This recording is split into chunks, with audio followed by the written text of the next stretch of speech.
On the Rec Yard, Women's Prison Podcast, where we are live on the Rec Yard every Wednesday night. Hey, everybody. We are on the Rec Yard, Women's Prison Podcast. I'm Marci Marie. I'm Toonchi. Toonchi. Toonchi is tuning in tonight from the Patrick O'Daniel unit in her prison cell. I mean, really, y'all, you know, I've told everybody I got this fancy app to be able to put up backgrounds because you gave me a hard time about it when I moved my computer. And so I was like, well, let me get some cool backgrounds. And it freezes my camera up. It makes it lag. So here we are, bare bones. I feel like you could just get you something cute to hang right behind you for when you record. And when you're not, if you don't want it in your apartment, you could just take it down. Well, I mean, that is a good idea. I don't know what Taylor Swift and a picture of my cat. That would be accurate. We see y'all coming in, and we are so happy to be on the Rec Yard tonight. We're both stressy. Toonch and I are stressy today, and so we are really glad to be here where we don't have to be stressed with our favorite people. We always love Wednesday nights, and we appreciate when you all comment and like, share, all of those good things. If you're watching us right now on your cell phone, tap that screen several times for us. If you are listening wherever you hear your favorite podcasts, please do leave us a review, and we would appreciate that so much. That helps On the Rec Yard Women's Prison Podcast reach an even broader audience. Don't keep us to ourselves, y'all. To yourselves. Yeah, that too. Well, I am happy to be here. You know, last week I was not well when Marci told everybody that I had texted her and said that I was laying naked on the floor. Much better this evening, and but still, just too much information. I'm in that perimenopausal stage where hormones. I feel like I'm 14 again. I remember being that age, Marci, when all our hormones change. It's like it's happening to me all over again. I just feel full of anxiety and anger over nothing. And I have to tell myself, Jennifer, calm down. Why are you getting so worked up? It's hormones. Well, baby, it's rec night, so you got to just chill out and enjoy rec, and it's all going to be good. And I hope that I don't have to go through that someday when I'm old like you. Ma'am, we're the same age. I just happened to get there first, I guess, but we'll all know it because let me tell you something. Now I've been around you when you're hormonal. Whew, it is frightening. That is enough. Stop telling the people you're scared of us or scared of me and us. Well, the people up here. Stop. Yeah. Stop. Y'all, we have a good show tonight. We have a real show with a real topic, not just all of this stuff that's going on right now. We are going to be talking about the death penalty in Texas prisons and in general. We have an expert coming on the show, Miss Tiara Cooper, and she is with the Texas Abolished the Death Penalty. She's going to tell you the exact right, and Toonch is probably looking it up for me right now because you're amazing like that. But she's with an organization that advocates strongly to abolish the death penalty in Texas. I met her for the first time at a conference. Her organization hosted a conference in Fort Worth, and several of us were in attendance. We learned a lot about the actual laws and policies, and we learned. I went to a session on junk science and how science that used to be reputable has now, a lot of those things have been debunked, and man, it's going to be a good show. The Texas Coalition to Abolish the Death Penalty. Thank you. They deserve all the respect. So she's their deputy director.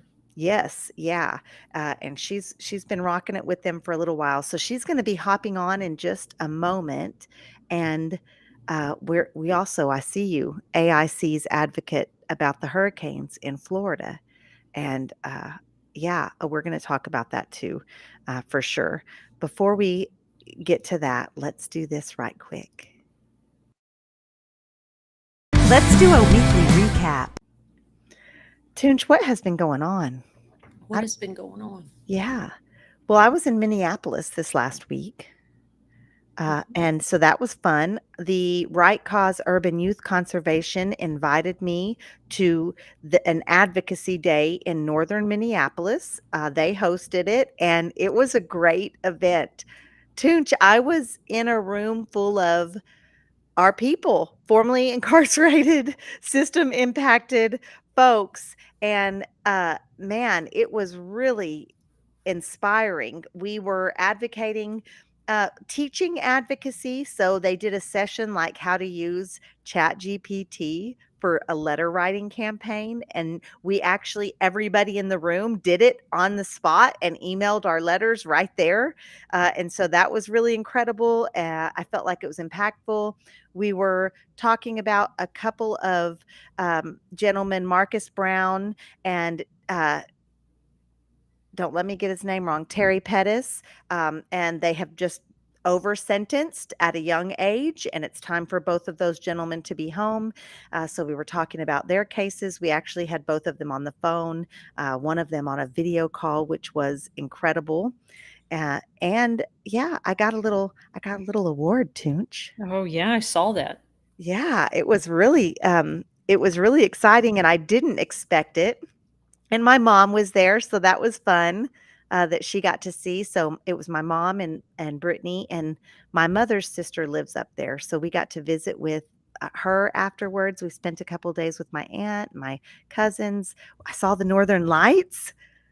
I Uh, saw those pictures too, that very romantic picture of the silhouette of you and Brittany against. well, let me tell you something. My cute little niece, who is just a little Barbie doll with brown hair, she and her hubby took the cutest little silhouette, and it was like her arm was around his neck and she had her little leg tossed up like the movies, and you could just see the shadows of them in with all these beautiful display of nature, the northern lights going wild behind them.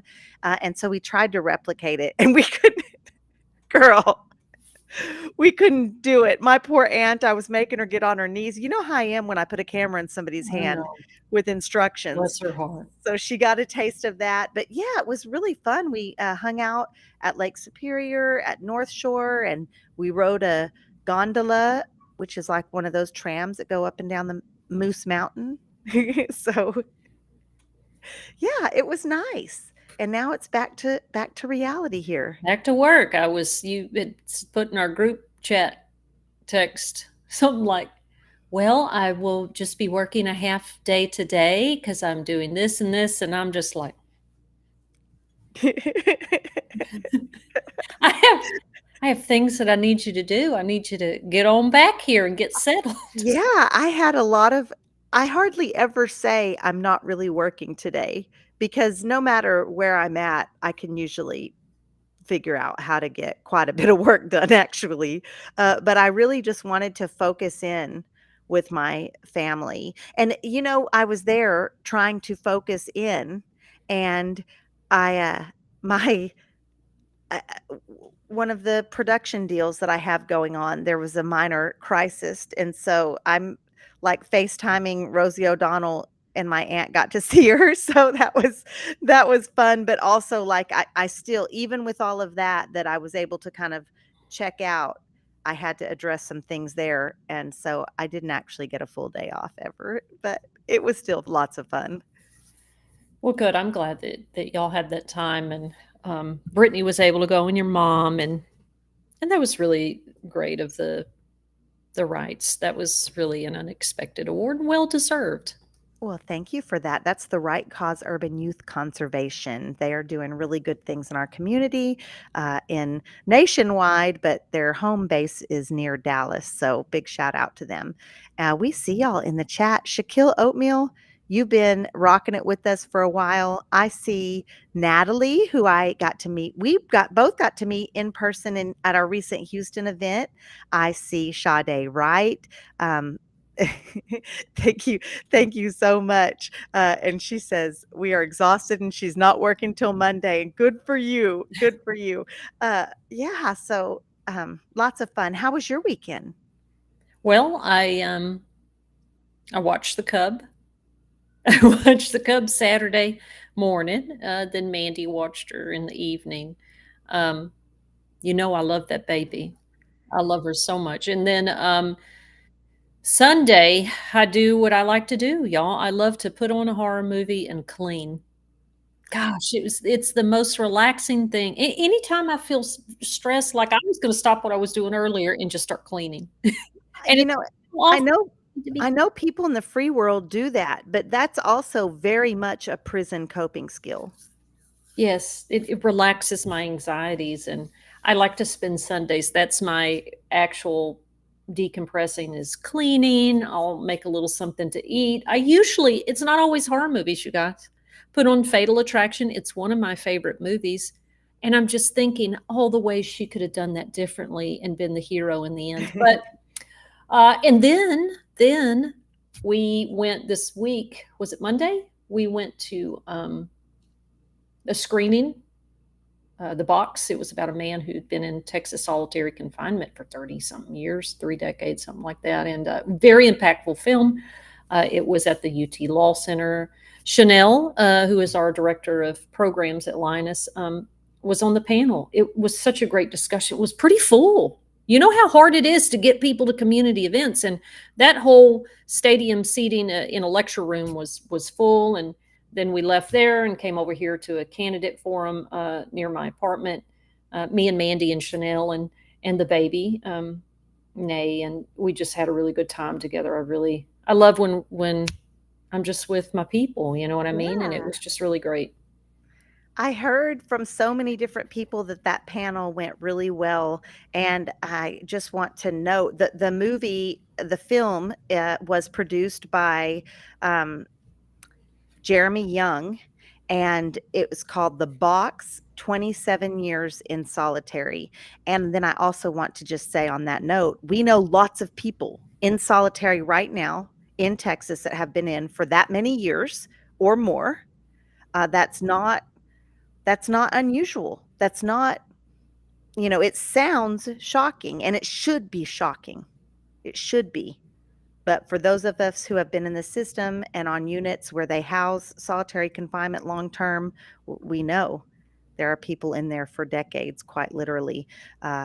Yeah, so that's a whole nother episode, right? Tonight we are talking about the death penalty, specifically in Texas. We do have a guest. She's going to be here shortly. She had to finish up something else, Tiara Cooper, and we're excited for that. There is actually an execution scheduled. Um, First, I wanted to talk about Marcellus Williams. Did you follow his case at all?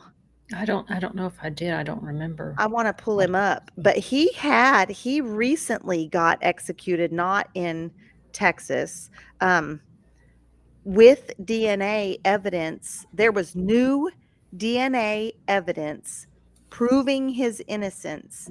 And there was a huge campaign by the Innocence Project to try to get his execution stopped. And I'm going to pull it up. And I bet AIC's advocate who's watching is probably going to beat me to it because he always does. But yeah, it was a huge, I mean, they murdered a man. Not only did they murder a man, but they murdered a man who there was evidence out here in the world proving that he did not do what they accused him of doing. And I think that's something that, that happens. we were locked up with people that their cases got overturned or that they got out. They were innocent. Yeah. Testimonies changed, evidence came forward, people came forward, new evidence came forward, and that happens. That's something that happens uh, when you execute someone. That's irreversible. Right. Well, and I think of Pam Perillo. We should have her on here one day. And if you'd like to hear the interview I did with her, it's on my YouTube page. She had two close calls. Like, I think one, she was a day before or 3 days before execution when they stayed her, and eventually they overturned her death sentence and resentenced her to life. And then eventually, it took a while after that, but she made parole. And like, I say Pam is a survivor.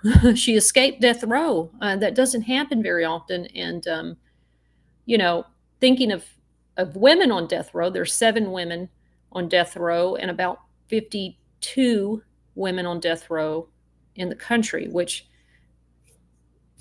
far it doesn't compare to how many men are on death row.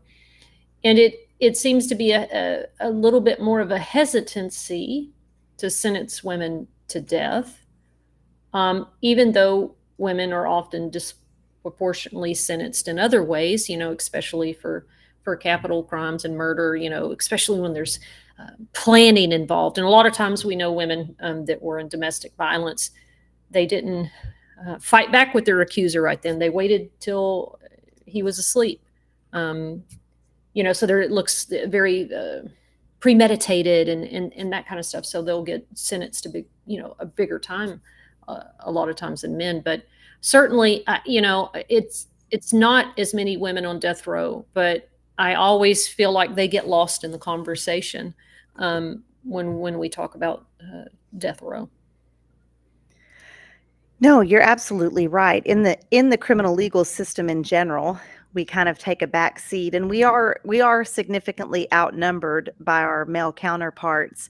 However, I mean, we have 9,000 women incarcerated in Texas state prisons, and yes, that's only a fraction of the total in comparison to who the number housed on men's prisons. But 9,000 is still worth, 9,000 is still a number. It's still a lot of people. Those 7 women on Texas death row, that's 7 too many. And so when I'm in death penalty spaces, I'm always like, well, I haven't heard anything about women. And a lot of times you don't hear stuff about people who are guilty, right? Like sometimes there's a tendency to only talk about death penalty in terms of innocence. And we're talking about ending the death penalty period for everyone. Well, I think our guest is here. She is. I was just seeing her in our virtual waiting room right here. I was kind of sorry about that. I looked up Marcellus Williams' case. He was out of Missouri, and I hit the play button on the CBS news channel that came up when I searched him up. But yeah, he was out of Missouri, and that's what there was the actual weapon in his case that was used to take someone's life. The DNA that was found on that knife, they had thought it to be his, and it was proven not to be his. And the state of Missouri decided to murder him anyway. Despite that, I do want to get our guest on here because she is the real expert in the room. So let's hop her on. Hi, Tiara. How are you? Hey, y'all.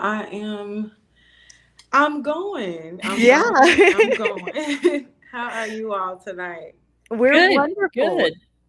We know that you were busy, and so I'm so grateful that you still made time for us tonight. And we are definitely super excited and grateful to have you on the show. Welcome to On the Recyard.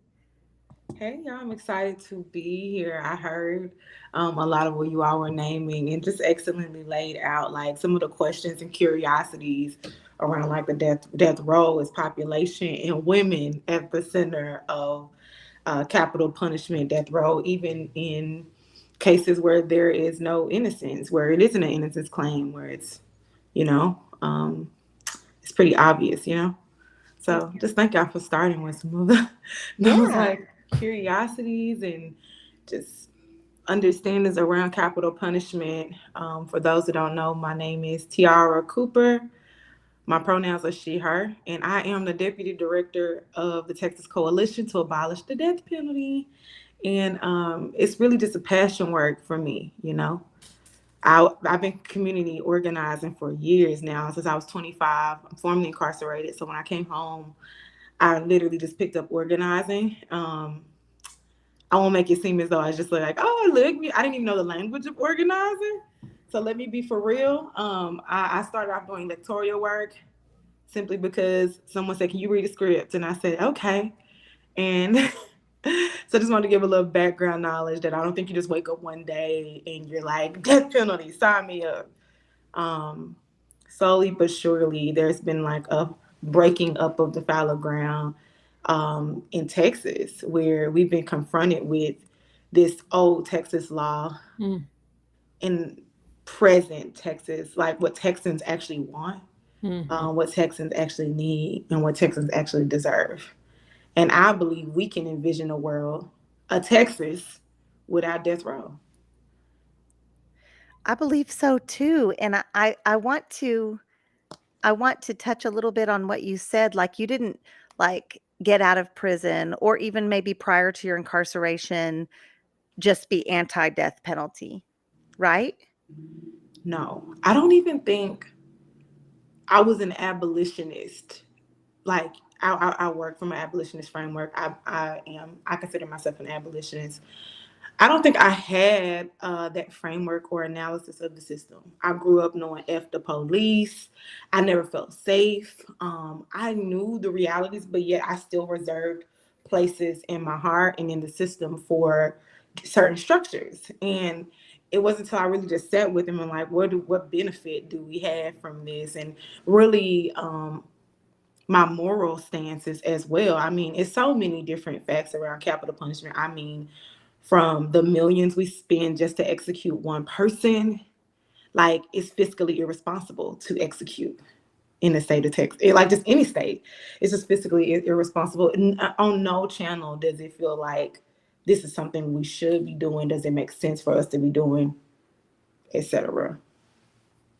So I love you saying that, and I'm curious. You know, as you do your advocacy and your organization does your advocacy around the death penalty, how do we move those old school Texans who have this old understanding of justice? How do you move them along the scale to help them understand that, you know, the death penalty is something that we should do away with? What are the strategies that you have seen work with those hardcore, tough on crime, and some crimes deserve to be, you know, Yeah. all the horrible things that we hear. We've got old Sparky on display at the prison museum, and you know, T-shirts. I survived old Sparky, and it's this really disgusting idea that that somehow the death penalty is a deterrent, which we know it's not, right? So what are the ways that we as advocates and community members move people along towards abolishing the death penalty? Well, with conservatives, I would kind of group like conservative Texans, tough on crime Texans in one like group. And you really just want to connect with their values is what I'm learning. I won't act like I'm the expert that is in like my specific demographic, but I do the work and I learn a lot from my colleagues, Kristen, who is my executive director, as well as Nan Tolson. She's with the Conservatives Concerned, which is a group based in Texas. Well, they're national, but she's the Texas representative, and she teaches us a whole lot about like how to work with conservatives. And the entry points that I see that really work is the cost. Like they're going to connect with like their pockets. I mean, it is 3 times higher to execute someone than to give them life without the possibility of parole. And that cost typically includes like the jury selection process, legal representation, mitigation, and numerous appeals. You got to understand, like these people go through numerous appeals. These things are costly. Like these appeals just in general, they're very costly, where you're getting into like the millions, literally 2.3 million versus 750,000 is what it costs for a person to spend life without the possibility of parole in the state of Texas. So it's cost. That's one thing. Another reality is that over 200 people have spent time on death row have been exonerated. And if you know, we get it wrong. And by we, I mean the United States. The courts get it wrong far too often. Those are 200 innocent lives that we know of. I feel the need to say that we know of.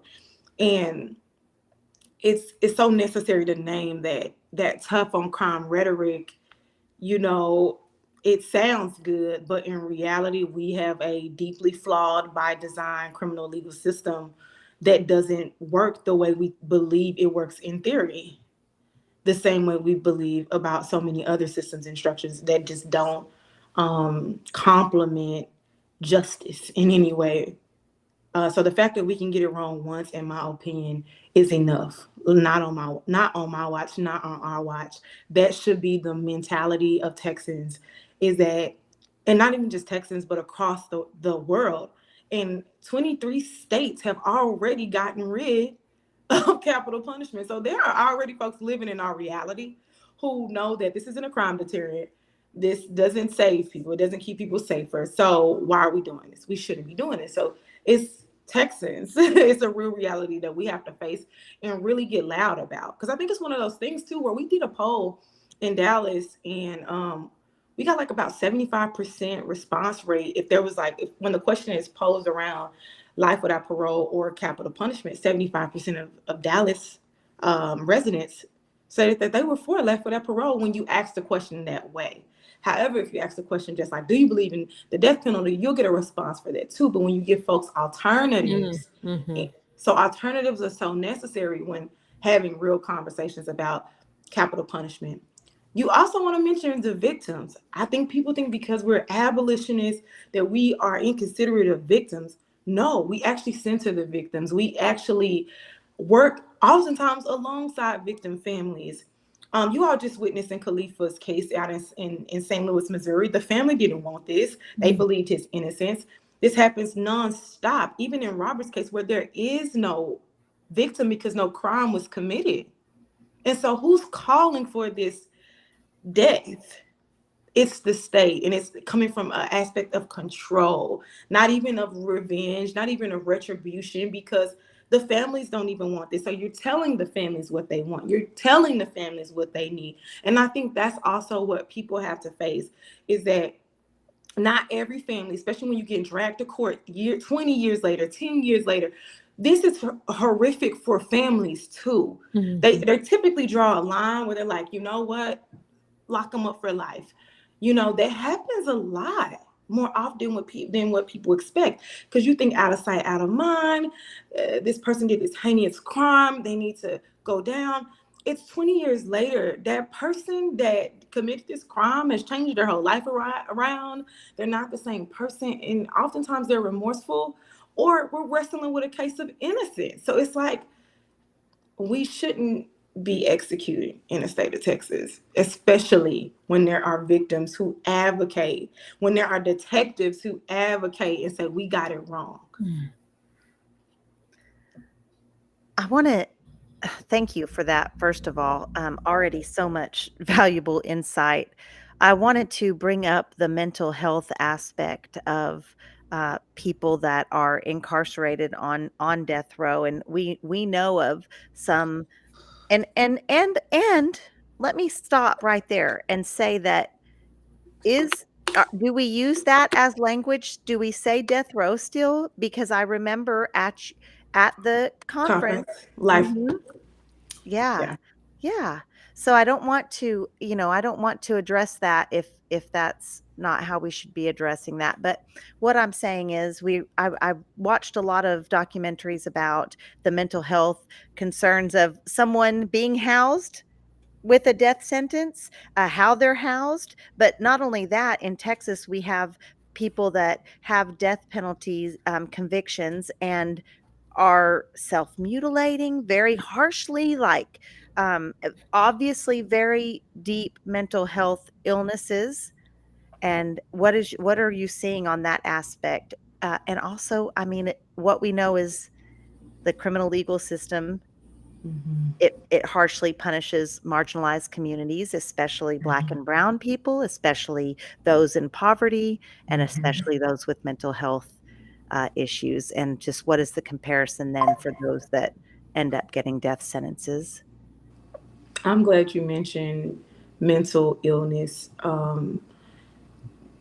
I really feel just convicted in that area currently because of Robert's case. He's an autistic man on Texas death row.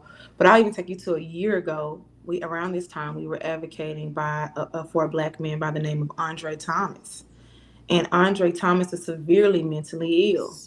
He tried to pluck out his own eye Yep. based off of reading scripture, and they they did not deem him unfit for trial or to be executed. So there was this argument around competency. And as we know, like you said, different socioeconomic communities or communities that are impoverished, Black, brown, he resided in that population. He was incubated in that population. And as a result, you become, a product of that environment. So we're now finding ourselves in situations where mental illnesses and mental health are being criminalized, and we see it nonstop. And we see that even within county jails, we see it in the prison population, but it makes its way all the way up to capital punishment, to death row, where they're killing a person who doesn't even know what's happening. Who oftentimes we see some of our clients, some of the families we representing are organizing around. They represent themselves on trial. They don't have all their minds. And to make matters worse, they've been deteriorating on Texas's death row. These death making institutions are real and they come with dire consequences just as is. So we're not going to also make life without parole be like this. Oh, that's soft on crime. No, being in a prison for life is no soft anything. So I feel the need to name that too, because like when we speak our terms, they're like, no, like as if prison is this cakewalk, especially death row. Um, but severe mental illness is so real at the intersection of mass incarceration. It's something that we're starting to have more conversation, as you see, like in the realm around. Um, but it shows up, like I said, in our cases, especially that make it up to debt to the capital um, level far too often, where you can tell in those original phases, in those earlier phases, they were not, the medical staff were not um, actively like, what do when you're doing like the questionnaires and surveying for responses, they were not doing those things effectively. I think in Robert's case, it's even more clear where he has been on the spectrum, but it took for him to get incarcerated. It took for him to actually have insurance. You talk about people who are on Medicaid their whole lives, who, don't really see clinicians based off their mental health for whatever reasons, just due to poverty and so many other causes. So you get in prison and now you're finally actually having like medical officials who are like, we have to get this looked at. We have to get you looked at. I think with Robert, people have always named that he has like a Forrest Gump quality. You'll hear his friends say that, like he has a Forrest Gump quality. If you watch him during the trial, you will see how he's always responded.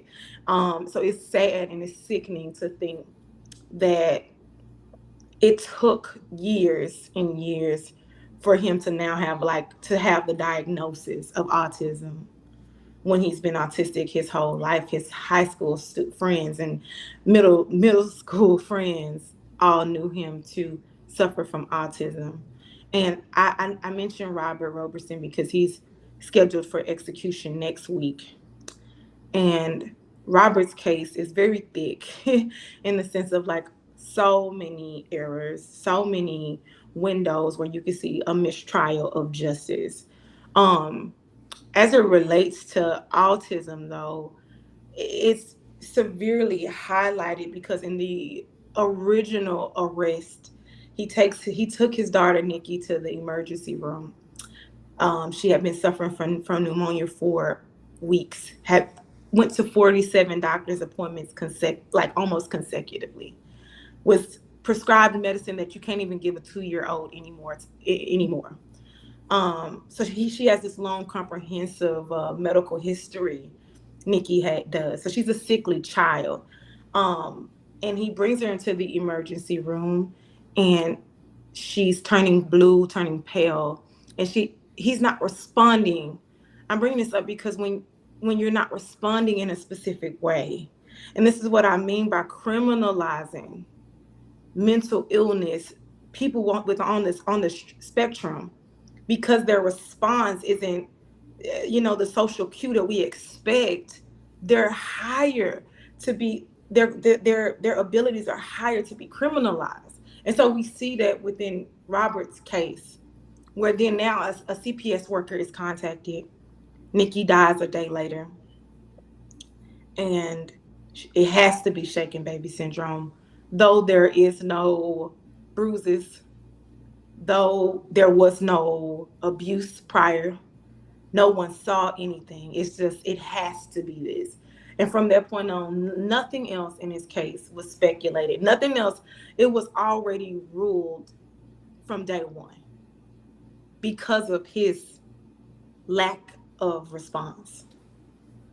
Yeah, and you bring that up, and I'm thinking of Melissa Lucio. It was especially in her case. You saw all the systems that were supposed to be there to help families just fail one right after the other, fail her and her family, and the Texas Rangers who were interviewing her, horrible. Like, people can watch the film, The State of Texas versus Melissa Lucio, and you can see her being interrogated, in the early morning hours after her child has just died.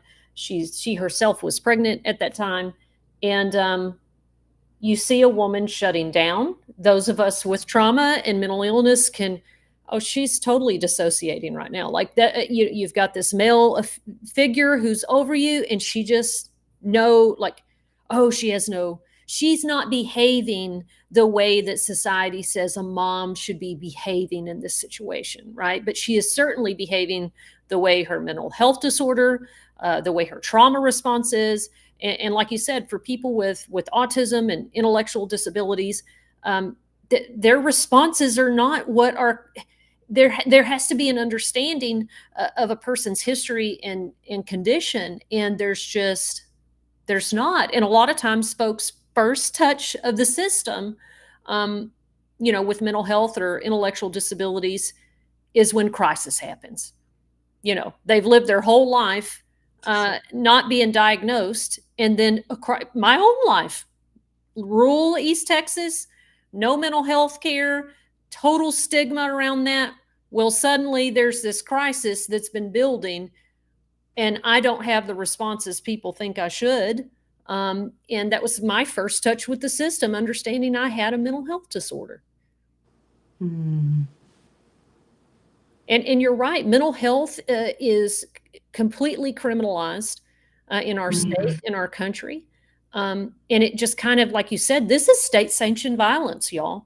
And if y'all don't feel funny as tax-paying citizens, or you don't feel weird or guilty or ashamed that this blood is on all of our hands, right? So then you need to look at why you feel okay letting an intellectually disabled man die on death row who is probably innocent. And it wouldn't matter, quite frankly, to those of us that are abolition. I don't care what they did. I don't know. It's shocking that people are so callous. I don't think you have to be an abolitionist to oppose the death penalty. Like, I don't think that those two are necessarily the same. Definitely, I'm more of an abolitionist than not. I don't know that I'm fully there yet. But, I don't like what we have going on now. It's not working for sure. But I don't think that you have to be an abolitionist to agree that murder is wrong.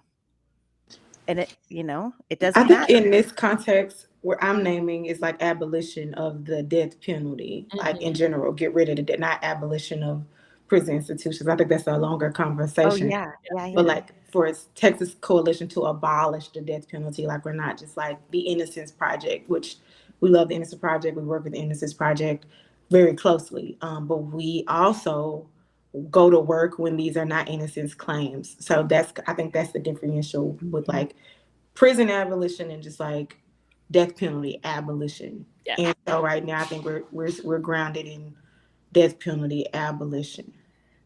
At that conference that the Texas Coalition to Abolish the Death Penalty hosted in Fort Worth, and I think that was last summer, not even this summer. I'm so confused on where I'm at, in time. But I heard they that. yeah, they said something that really hit me, and they said it several times, and it was just like what you were saying, Toonch, about this is your tax money. These are your elected officials making these laws, and they are taking people's lives in your name, Your name. by the state of Texas, the people in the state of Texas, and I'm not okay with that. Killing in our names, and oftentimes it happens under the radar because America has gotten really great at lynching in private. This is Marcellus Khalifa Williams. That was a public lynching. There's no way you cannot see the intricacies between uh, lynching and now what we consider executions. They've gotten a little bit more crafty with how these things are done. And our community is typically out of the loop. So that's the work of the organizers and community to like, advocate and spread awareness around these cases. Because like I said, by the time their number comes up, people have forgotten all about this case, and you have to remind them about what happened and remind them like where we are with things. And so that's part of the work too, is just awareness, a whole bunch more awareness, and constantly challenging the system structure, because it's really like people are on board. The more you have conversations, you'll notice it's outdated. The capital point, like people are aware, but Texas as a state, as a body, and death penalty is also looked at as like this uphill battle where it's like, this is the state of Texas. Yeah, it's just gonna always, it doesn't have to always be this way. That's If right. we say it doesn't have to be this way, Yeah. if we say they don't need to be killing in our names, they don't need to be killing in our names. And it requires like so much advocacy and it supports. I'm so grateful for you all having me tonight, and just showing up to the conference, learning more about the death penalty. I know you all are already aware, but even just coming to share space and the different levels, like people's entry points look so different. And I mean, we have so many different groups and types of people who we disagree on 100 things, but the one thing we agree on is that the death penalty gotta go. And so that always excites me to hear like how others come to their awareness, or just like, I actually um don't believe that the death penalty should be used anymore. It's something so far, like to a degree it feels far, because we're in a lot of criminal justice spaces where we're talking about more immediate, I feel. It feels more immediate. I'll just say that, types of issues within the system, and the death penalty seems further away, but it's like, nope, it's just as important. Nope, we got to have these conversations too. Nope, we have to loop this in. Nope, this is real. That is our neighbor. That is our brother. That is our sister too. And no, we cannot leave nobody behind. And I'm just grateful, really grateful. Well, we love that you're here tonight, and I see by everybody's comments in the chat, they're real excited to have this conversation too. You're absolutely right. Like these these people are our people. They're our community. I remember working on Melissa Lucio's. I know Melissa. I know Darlie. I know those 7 women on death row, and the thought. I remember when we were outside the governor's office, and Abe from death penalty action. Yeah, He Abe said, Burnley. yeah, he said, we just got word that we've got to stay. And she was being executed the next day. And I am not, I mean, yes, I'm kind of sensitive. I do cry, but like, this was like the first time in my life, y'all, that I like, it was such a relief. Like, I didn't know I was like, I could cry thinking about it. Like, they're fixing to kill someone. I know. And I had talked to, my friends at the time saying, I don't know what I'm going to do if we have to go to Huntsville tomorrow.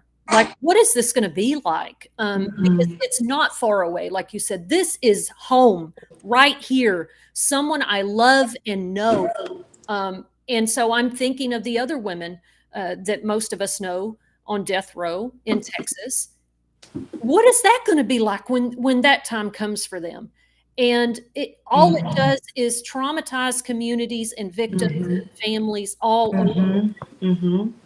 It perpetuates the cycle of violence. It perpetuates the cycle of violence. You're absolutely right. We only have our guest maybe for a few more minutes, and I definitely you got me. Are you good? Okay. Okay. She's juggling a lot tonight, and I do want to talk about Robert's case, very specifically the call to action that you might have so that people can get involved. If you wanted to give, you gave some details about the debunked shaken baby syndrome accusation. And we know he's autistic, and we talked about that. But what can we do to stop his? We're asking for a stay, and so what can we do? Yeah.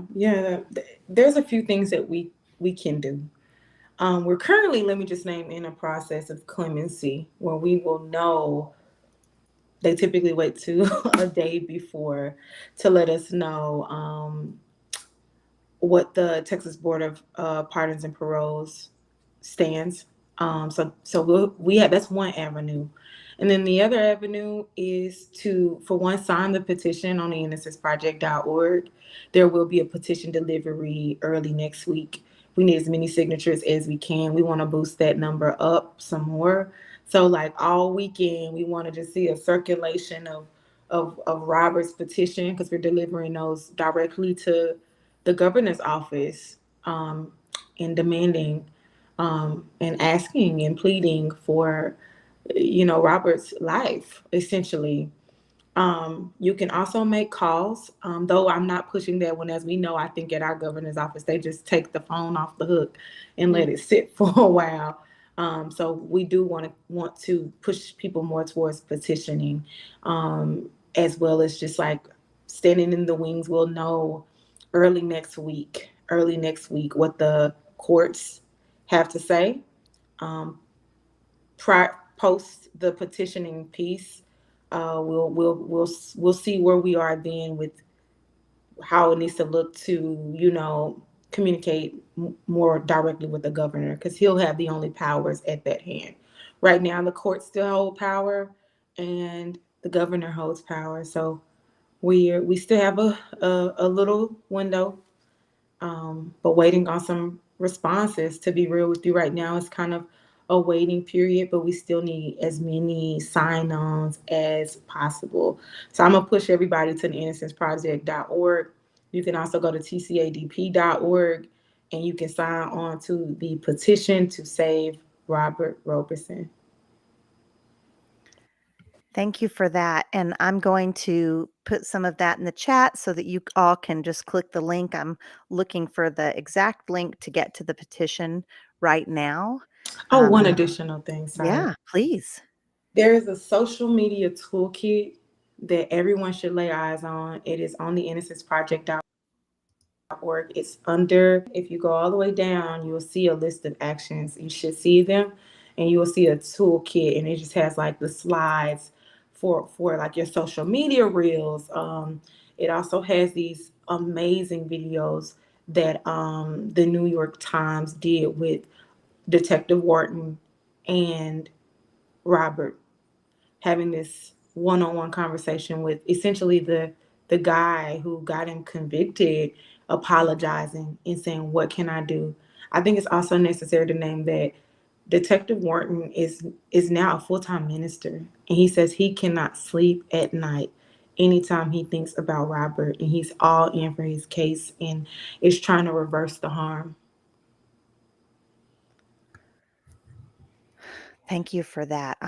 I found the link and I see you all asking in the chat where we can find that, and I'm going to put it here in the chat, and I'm going to put it on the screen.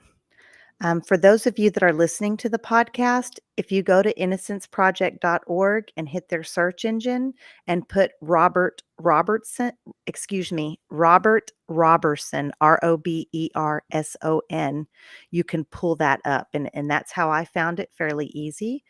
It's in the chat here, and it's on the screen for those of you that are watching from LinkedIn and other platforms that don't allow us to chat with. And that's where you can sign the petition. It's really easy right there on that page. And we are doing a push. We've been asked to sign. If you don't think that the state should be killing people, and then especially in the case of Robert Robertson, where did a crime even happen?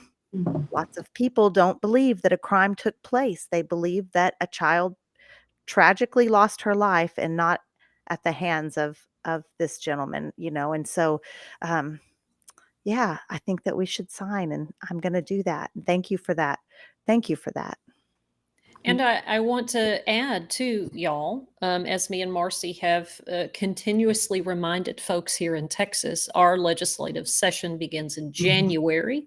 There will be, at least we know, a couple of bills that will be directly related to the death penalty, abolishing the death penalty, making sure. I remember one session when Representative Crockett was still here, and I testified at that hearing about making sure that serious mental illness is included in understanding the process, and making sure that people with serious mental illnesses do not end up on the row. So as time gets closer to that, we will also keep you up to date with the bills and the legislation that will be introduced to end the death penalty here in Texas.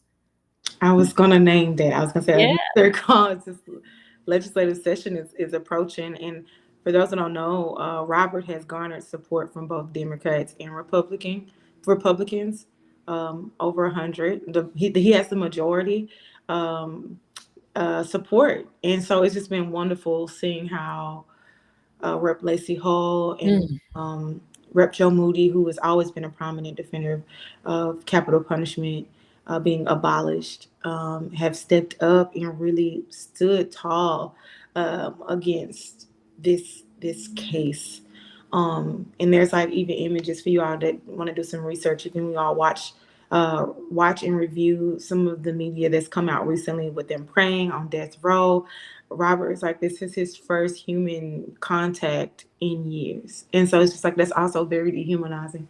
But even their report of just like his spirit and how he shows up, I wanted to name that he has support from state House representatives. And there's going to be several bills. There's always a few bills. The severe mental illness bill was one that we really championed around also. So shout out to Rep. Tony Rose, who authored a bill last year, maybe year before. They helped support around Andre's case, and I believe will also get some support this year. TCADP, we also lead a lobby corps program. And if you want to go advocate against the death penalty, we'll have that on our website. It's actually on our website if you would like to apply to join our lobby corps. And that is to be an advocate and ambassador against capital punishment. Their website is tcadp.org. So www.tcadp, the Texas Coalition to Abolish the Death Penalty, TCADP, for those of you that are listening. For those that are watching, it's there at the bottom of your screen. Thank you, Carl Webb, for putting that in the chat. Watching from LinkedIn, we appreciate you so much. We have about 5 minutes left, but I wanted to touch on the life of people living on death row, and what are those conditions like? Toonchi and I briefly brought up solitary confinement at the beginning of the show because one of our good friends and co-workers with Lioness was on a panel surrounding solitary confinement in Texas for a gentleman that had been there for 3 decades. So what is the life? Can you just touch on how does their day look when they're incarcerated with a death penalty sentence? Ooh, their day to day is very, very similar to solitary. I mean, in all of its ways, but even more rigorous. I mean, you don't get time outside. You don't go to chapel. You don't have opportunities to be in community. Um, there are a few folks who are in a faith-based pod who get to experience some of those liberties, but if you're not in this pod, Hmm. you are isolated. And there's wait lists to be on this faith-based pod. And oftentimes, like a lot of our clients, to be honest with you, they all make it, a lot of them make it to the faith-based pod and they stay on the faith-based pod until, you know, their date. But yeah, there's so much that I can name. I mean, from the medical histories of folks who are on capital punishment over time, on death row, their health is deteriorating like crazy, both mental decline, but also physical. Um, just we have to see these systems as death making institutions because that's exactly what they are. And you know, it's challenging because the alternative to death is life without the possibility of parole. But we do believe in, you know, saving the life of a person and maintaining what we can. Yeah. Valuing human life is sacred. Yeah. Well, we appreciate you describing them, the conditions, talking about how they don't have contact. Maybe they have a little contact, a little bit more now with each other if they adhere to the faith-based, dorm, and if that's they shouldn't be. I mean, that shouldn't be part of the requirement. I feel like at least just having folks in pods, period, to be in community with each other, and I'm thinking about Representative Jeff Leach, who has moved further along the scale of being a death penalty abolitionist. I know he would never say that word, but he was a strong defender of Melissa Lucio, and through her case began to see the flaws of the death penalty. And something that really shocked him and upset him was that Melissa hadn't been able to touch her kids in how many years? There is no contact. No contact. So even just, I know that some legislation would have changed the way that we housed people and allowed them to have that human contact. Just whatever ways we can chip away at this, we're going to do. And I'm excited for session, and I agree with you. Just because something has always been this way doesn't mean it has to be, and it doesn't mean that Texas has to be this way forever. I think we tell the women on the inside all the time, well, this is just how it's been. Who said that? I mean, hell, it doesn't have to stay that way, even for Texas. So I hope that we'll see you at session. I'm sure we will. I'm sure we will. We'll go to lunch. There's a great spot up the road from the Capitol that I always tell everybody, all right, we're going. Do you remember what it's called? It's called the Chicken Bowl. Period. Let's go to the Chicken Bowl then, because y'all know we be there all night. Yes. Yes. All day. Yes. Sign me up. I'm there. And I saw someone ask for my social media.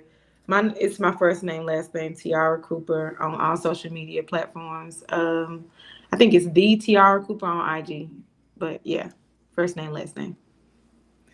I put your LinkedIn. That's your LinkedIn link in the chat. Okay. And I'm going to put your name here so that people see the correct spelling. Yeah, she's my friend on Facebook, so you can find her in my friends list too. My favorite Instagram stories. I'll be like, oh, more just yes, looking. yes. Don't do Hey, that now. no, you show out. You show out on those stories, and I love it. I'm here for it. Yes. I really Yeah. appreciate y'all. Yeah. Yeah, so, thank you so much again. Any final thoughts? Anything else that you wanna make sure that you share? Just join the Texas Coalition to Abolish the Death Penalty. I mean, go onto our website, sign up for our newsletters, get involved. Tomorrow is World Day Against the Death Penalty, which is so weird. I did not name that. So I'll be a part of several events tomorrow, but we'll have one locally in DFW that will be at not the Margaret Hunt Hill Bridge. Sorry, I'm a couple That's of okay. places, but you can go onto our website or you can follow me on social media. You can get the exact address, and yeah, we'll be at the William Allen Lynching Memorial. So you can go there tomorrow at 1 o'clock. We'll have a vigil. It'll be really powerful. Some phenomenal speakers. We even got some House reps coming down and speaking out against the death penalty and speaking up for Robert Roberson. I want y'all Yes. to say the name Robert Roberson one time out loud. I know I can't hear you, but say Robert Roberson, because I just believe when you speak someone's name, you'll remember them, and you remember to take action for them. So say his name, and he's alive and well. We can still advocate. You can tell your family member, tell your cousin, tell your mama to sign on to this petition. We need as many signatures as possible. And thank y'all for tuning in. Yeah, thank you so much for being here, and that event tomorrow is at 1 o'clock. It is in Dallas at 114 West Commerce Street. It is at the lynching of William Taylor's landmark. Like you said, that's 114 West Commerce Street. We will have some Linus folks in attendance, and I'm really excited for that. I'm sorry that Toonch and I won't be able to be there, but we do have some of our team will be there for sure. And Toonch, like 20 seconds. Anything else? No, I'm just really thankful that you came tonight for such a heavy topic, but such an important one. So thank you for all your work. And we'll do the thing. We'll do the thing. Yes, we will. Thanks so much. And we will be here back next week, Wednesday night, 7 p.m. Central Standard Time. We are on the Recyard Women's Prison podcast. Make sure you're liking, following, commenting, all of those things. And we'll see you next week. Peace.